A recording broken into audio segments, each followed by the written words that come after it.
Gagawa nga tayo ng macaroni fruit salad. Nakakamiss naman ang pagkain to. Hindi lang porket may special occasion ay saka na tayo gagawa. Pag gusto nating kumain ay gagawin na natin. Tara, gawa tayo. So unang-una ay meron na tayong pasta dito. Niluto ko na kanina. At saka idagdag na natin itong ating fruit cocktail. At nilagyan din natin ng mandarin segments, red and green kaong para mas makulay. Dahil wala tayong buko, ay makapuno strings po na preserve yung nilagay natin. At itong ating 1 cup of diced cheddar cheese. Mas madaming cheese, mas masarap. Tsaka ibuhos na natin itong ating malamig na all-purpose cream.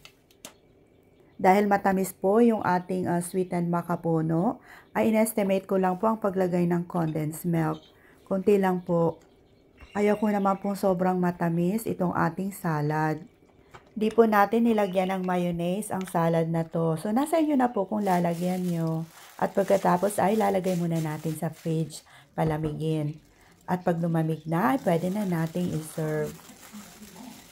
Sa paggawa nito, pwede naman kayong magdagdag ng ibang mga canned fruits or fresh fruits like yung apple. Pwede din po.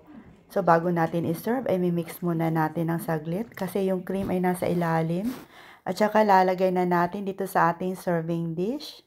Dahil hindi na po kami makapaghintay ni Javi ng mga 3 oras, eto na po, kakainin na namin.